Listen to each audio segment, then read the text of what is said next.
Super. Merci beaucoup. Merci beaucoup pour l'invitation. Ça me fait plaisir d'être parmi vous aujourd'hui, de parler des enjeux de la santé intégrative et pourquoi nous devrons aller au-delà des approches purement biomédicaux. Je vais aller, j'ai beaucoup de matériel. Je vais aller peut-être un peu vite, mais je pense que je vais essayer de vous raconter une histoire. Alors, je pense que ça va bien se tenir pareil, puis vous me direz lors de la période de questions. Voici mes divulgations, mais il n'y a rien en lien avec cette présentation ici. Alors, je commence par déclarer un peu mon biais et en préparation pour cette conférence, j'ai quand même regardé les différentes définitions des différents termes qu'on utilise parce que je suis en fait, je pense que c'est très important les mots, les termes qu'on emploie. Alors, je pense que pour faire un peu l'apport, et je pense que Mme Lévesque avait bien soulevé ça, on entend parler souvent de la médecine alternative, complémentaire, intégrative. Et historiquement, la médecine alternative n'était pas nécessairement fondée sur des données probantes. Comme je soulève ici, contrairement à la santé intégrative, où l'emphase, c'est vraiment sur l'opportunité d'offrir aux patients des traitements plutôt holistiques, mais il y a quand même une base empirique pour ces traitements-là. Un autre problème, d'après moi, avec l'emploi du mot alternative, médecine alternative, ça suggère aux patients que tu peux prendre ça au lieu de votre médecine traditionnelle. Et en étant quelqu'un qui travaille en médecine, surtout avec des patients très malades, des patients avec des maladies chroniques, de voir qu'ils peuvent être, en guillemets, potentiellement séduits par la possibilité d'être guéris par des herbes ou l'homéopathie dans le cadre d'un cancer, ça me préoccupe beaucoup. Alors, je déclare tout de suite mon biais. Alors, je suis chercheur et je pratique la médecine, on peut dire, et la psychothérapie et les interventions basées sur les données probantes parce que je trouve que c'est ma responsabilité d'offrir aux patients euh, des traitements qui font des preuves d'efficacité pour leurs problèmes, bien que je ne suis pas contre l'idée de vous faire masser ou d'autres choses, prendre des vitamines. C'est sûr que les vitamines, ça peut être même très important dans le cas des problèmes avec ça. Mais tant que le patient ne refuse pas tout traitement qui peut être bénéfique pour lui, bien que mon avis, c'est que c'est le patient qui décide. Alors, s'il y a un traitement conventionnel en médecine qui ne lui convient pas, c'est quand même, on est là pour respecter les souhaits du patient, mais on a l'obligation de lui informer des conséquences potentielles de cette décision. Alors, pour moi, le consentement éclairé pour entreprendre une intervention X, peu importe c'est quoi, c'est crucial. Moi, une de mes expertises, c'est les comportements de la santé dans le contexte de la prévention et traitement des maladies chroniques et plus récemment dans le contexte des maladies infectieuses qui est la COVID. Alors, je vais surtout parler de ça aujourd'hui. Alors, j'ai trois objectifs, peut-être un peu ambitieux, mais les voici. Pourquoi devrons-nous aller au-delà d'une approche purement biomédicale pour la prévention et la gestion des maladies chroniques? Quels sont les défis associés à la mise en œuvre de l'adoption d'interventions comportementales dans la pratique clinique et comment pouvons-nous faire mieux? Alors, pour le premier objectif, je pense que c'était très bien soulevé par d'autres présentations, mais les principales causes de décès dans le monde à l'heure actuelle, ce sont des maladies chroniques. On voit ici des maladies comme les troubles cardiaques, les cancers, le diabète. Juste pour vous donner quelques statistiques, les maladies chroniques tuent environ 41 millions de personnes chaque année, soit 74 de tous les décès dans le monde.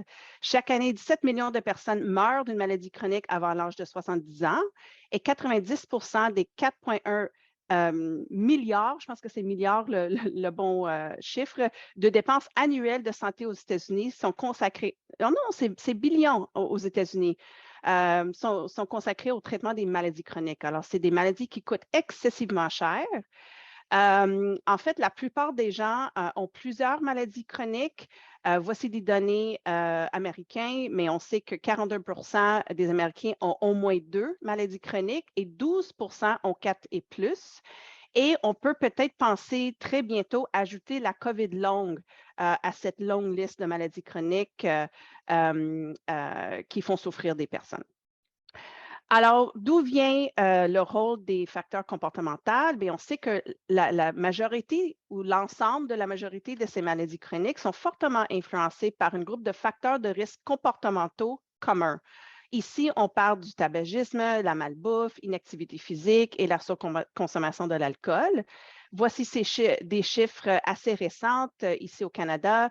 15 des Canadiens sont des fumeurs quotidiens, 60 ne mangent pas 5 portions de fruits et légumes par jour, 50 des adultes et 66 des enfants n'atteignent pas des objectifs en activité physique et 19 des Canadiens sont des gros buveurs.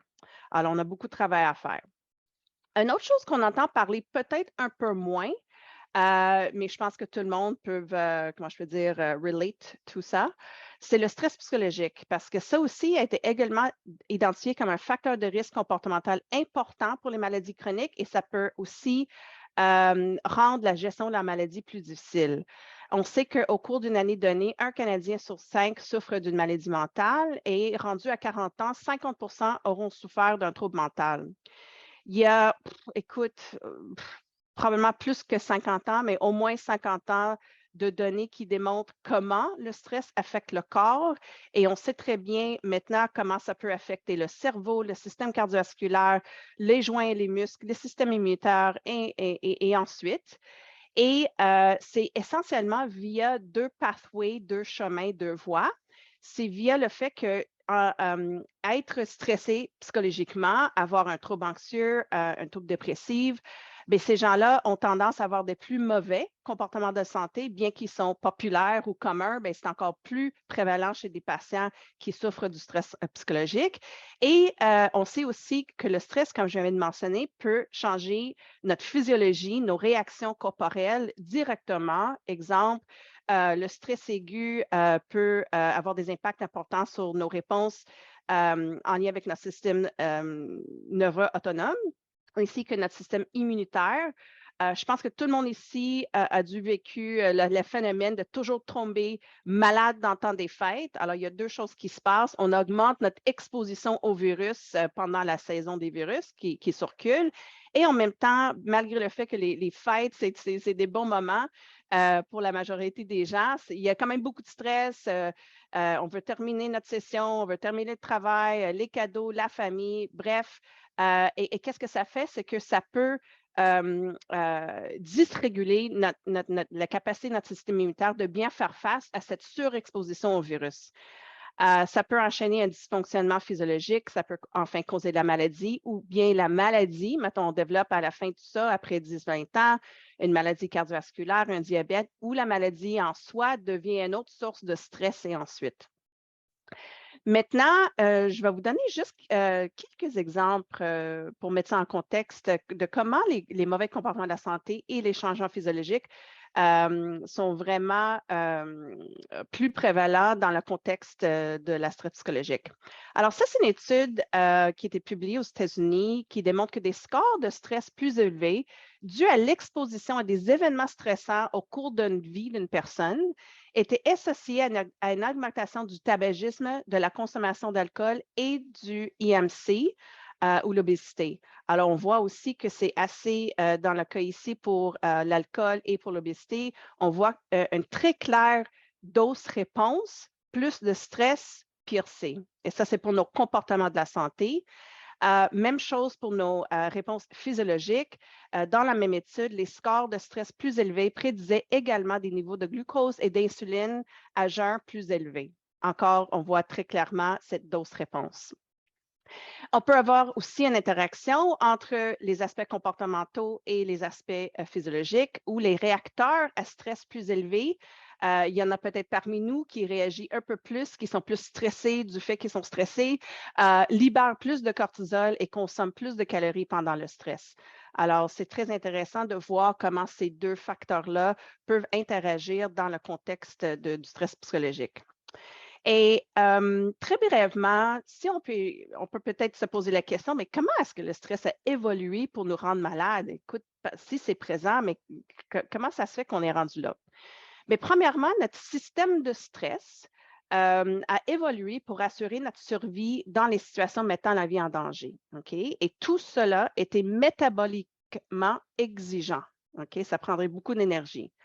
Alors, ça implique la libération du glucose dans la circulation sanguine pour donner à nos muscles l'énergie pour la réponse fuite ou combat. Notre fight or flight réponse, on rencontre un ours dans la forêt, bien là, c'est notre système nerveux autonome qui va s'embarquer, qui va être déclenché pour justement augmenter notre fréquence cardiaque, la pression artérielle, le rythme respiratoire pour inspirer plus d'oxygène, pour bien nourrir nos muscles, pour justement faire face à l'ours, soit pour le battre ou le fuir.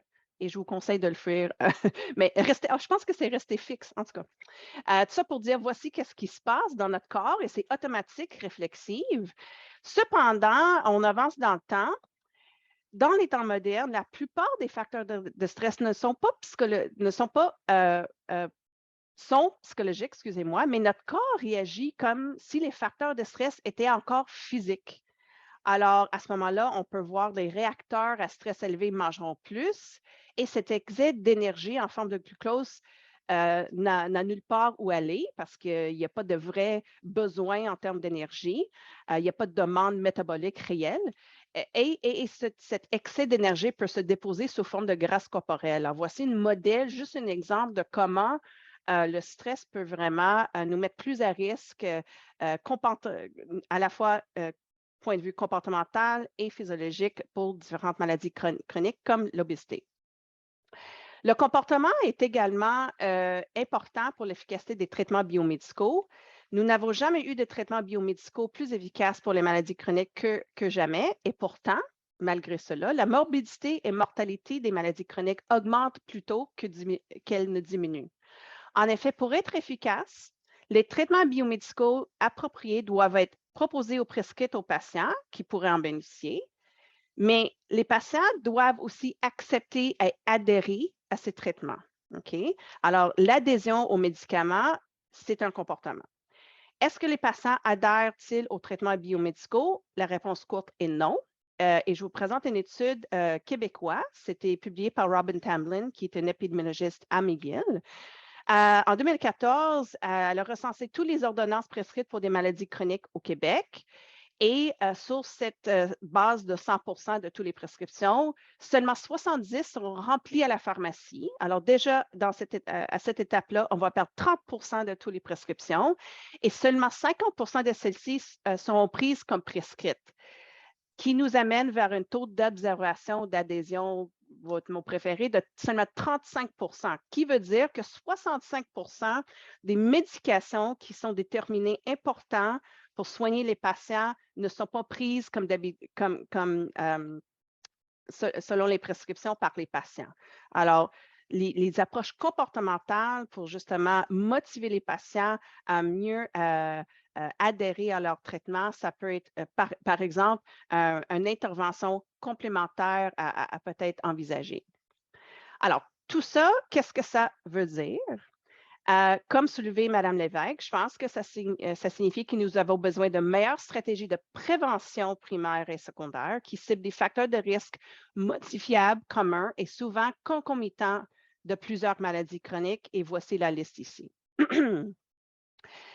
Mais peut-être qu'il y a des gens parmi nous qui disent, ben, c'est vraiment la peine de cibler les facteurs de risque comportementaux. Peut-être que je n'ai pas besoin de convaincre cette audience ici, mais je me retrouve souvent face aux audiences médicales, médecins et tout. Alors, j'aimerais ça partager à mon avis, une étude très, très, très persuasive et convaincante qui a réussi à, je pense, rejoint et beaucoup frappé mes collègues médicaux. Alors, voici une étude, c'était publié dans le New England Journal of Medicine, qui en tout cas, c'est la meilleure revue médicale au monde avec un impact factor de 200, je ne m'en souviens plus. Et il y avait, dans cette étude, il y avait 55 000 participants Et ils ont regardé chez des patients avec un risque génétique pour la maladie cardiovasculaire faible, intermédiaire et élevé. C'était quoi l'impact de avoir des bonnes habitudes de vie au cours de la vie de la personne? Et c'était quoi l'impact de ce croisement de risque génétique et habitudes de vie sur l'incidence des maladies cardiovasculaires? Et qu'est-ce qu'ils ont pu démontrer? C'est que chez les gens avec un faible risque génétique, le fait de mener un style de vie malsain, qui était défini ici en bas ici, avoir 3 sur 4 de ces comportements de santé, l'incidence des troubles cardiaques était 82 qui était égale, OK, chez des patients à haute risque génétique, de mener un style de vie sain peut presque compenser pour le risque génétique comparativement à des gens avec un risque génétique faible. Alors, on voit que les incidences sont très similaires et comment, justement, vraiment cibler les comportements de la santé peut vraiment compenser pour ce risque génétique pour lequel on peut très peu faire. Et on voit aussi que l'impact de l'ensemble de ces habitudes de vie malsaines, ça contribue à beaucoup plus de risques dans l'incidence des maladies cardiaques que le risque génétique. Alors voilà, maintenant rendu à ma deuxième objectif, quels sont les défis associés à la mise en œuvre et l'adoption des interventions comportementales dans la pratique clinique? Alors, je pense qu'ici, j'aimerais ça soulever 3 défis. Alors, premièrement, nous devons convaincre les gouvernements de les rembourser si on veut les voir offerts aux patients de façon universelle. Parce qu'à ce moment-là, c'est surtout des gens qui peuvent se permettre de payer pour toutes ces interventions avec des nutritionnistes, des kinésiologues, des psychologues, etc. Et puis, bien qu'on peut les retrouver dans le système de la santé, mettons, universel, l'accès est très, très, très limité. On s'entend. Alors, à échelle mondiale, on sait que les pays ont dépensé 1,4 billion en soins de santé en 2015. C'était des données les plus récentes que j'ai pu retrouver. Et pour vous donner des chiffres au Canada et au Québec, ces mêmes dépenses en total de soins de santé au Canada étaient autour de 331 milliards de dollars et 47 milliards au Québec. Et ce chiffre de 47 milliards, ça reflète des données du budget de cette année, 2002, qui était publié en mars. Et on sait que, comme soulevé Mme Lévesque aussi, la plupart des gouvernements ne remboursent pas que des traitements fondés sur des données probantes, du evidence-based medicine ou traitement. Bon, de quoi les gouvernements se préoccupent-ils lorsqu'ils réfléchissent à l'opportunité de rembourser des interventions, par exemple, comportementales? Bien, Santé Canada jugera de la certitude et de l'ampleur des estimations, des avantages et des inconvénients des interventions comportementales sur les résultats cliniques. Et les 2 catégories de résultats ou issues cliniques qui regardent, c'est la quantité de vie, exemple survie, et la qualité de vie. Alors, c'est les 2 grands issues qu'on va habituellement retrouver dans les grands essais cliniques. Ils vont aussi regarder est-ce que le traitement est sécuritaire et rentable, non seulement efficace. Alors, on peut se poser la question, est-ce que les interventions comportementales sont-elles sécuritaires, efficaces et rentables? Alors, j'aimerais juste partager une étude qu'on appelle Landmark ou historique, qui était publiée aussi dans le New England Journal of Medicine, qui soulève sa qualité, qui comparait la metformine à une intervention compréhensive sur le mode de vie. Alors, ils ont ciblé l'alimentation, l'activité physique et des techniques de modification de comportement parce que ce n'est pas suffisant juste de dire aux gens quoi faire. Il faut les supporter à modifier les habitudes qu'ils ont, les mauvaises habitudes qu'ils ont. Il faut travailler la motivation, la confiance et l'auto-efficacité. Et l'outcome ici, c'était la prévention du diabète sur 10 ans chez plus que 3000 patients. Et qu'est-ce qu'ils ont trouvé?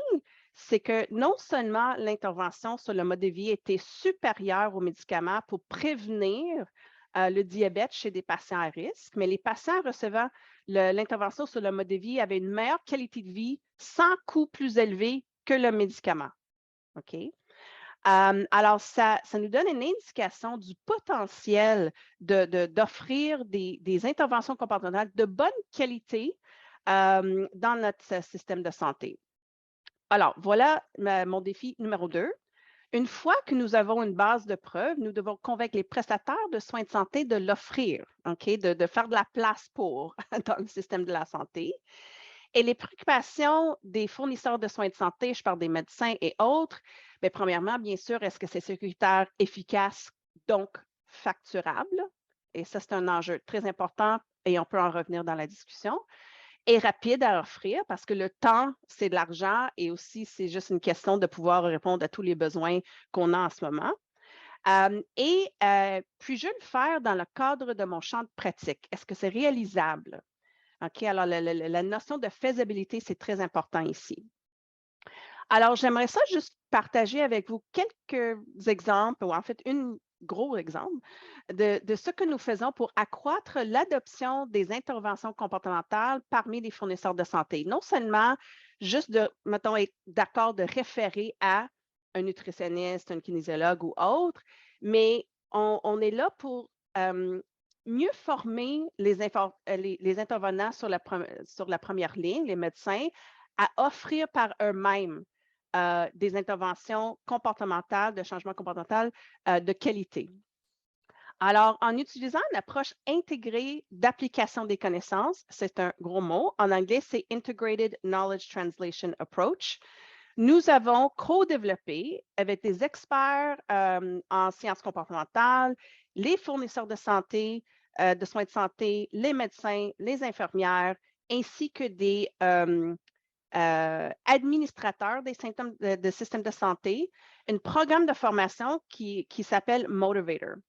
Et le but de la formation, c'est vraiment d'outiller les médecins, par exemple, et des infirmières, entre autres, des techniques de communication basées sur des données probantes en sciences comportementales qui favorisent l'acceptation et des changements des comportements qui sont importants pour la santé.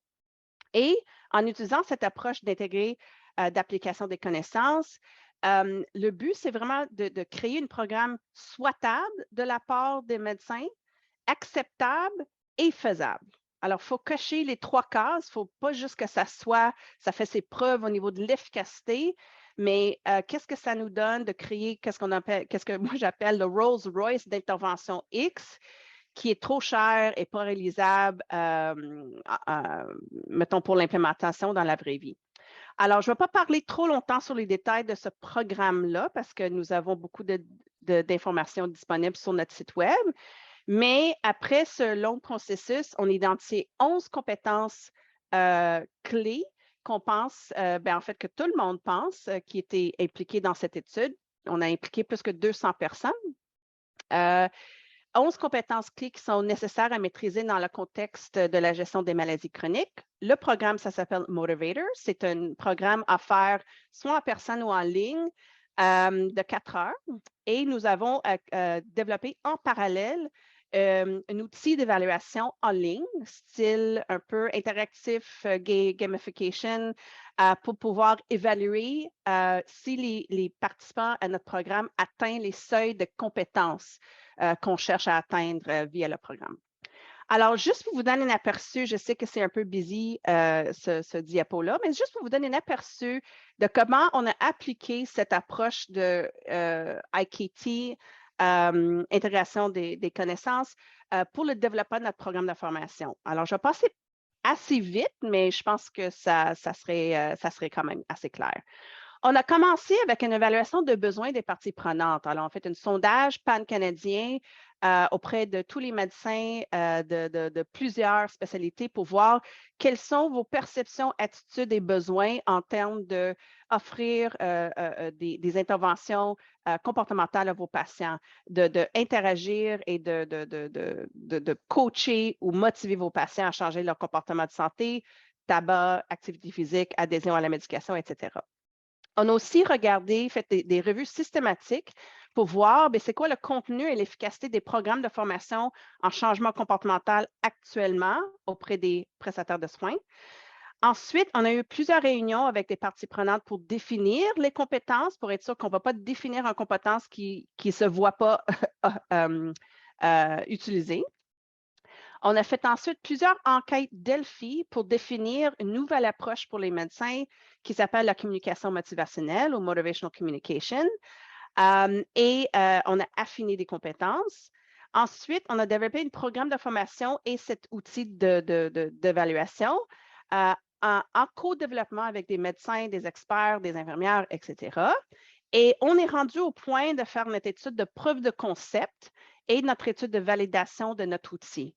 On est très contente, on a eu l'approbation de notre programme par le Collège royal des médecins du Canada. Alors, si vous participez à notre programme, vous pouvez avoir les crédits de formation, qui est très important. C'est une bonne initiative pour les médecins de participer. Alors, tout ça pour dire qu'on collabore beaucoup, non seulement avec des parties prenantes, mais aussi avec des organismes qui peuvent nous aider à rendre notre programme accessible pour des médecins et d'autres prestataires de soins. Voilà. Alors, voici juste un aperçu de comment nous avons implémenté ce programme de recherche. Défi et troisième défi dans le cadre de cet objectif, une fois que nous avons convaincu les prestataires de soins de santé de l'offrir, nous devons convaincre le public de l'accepter.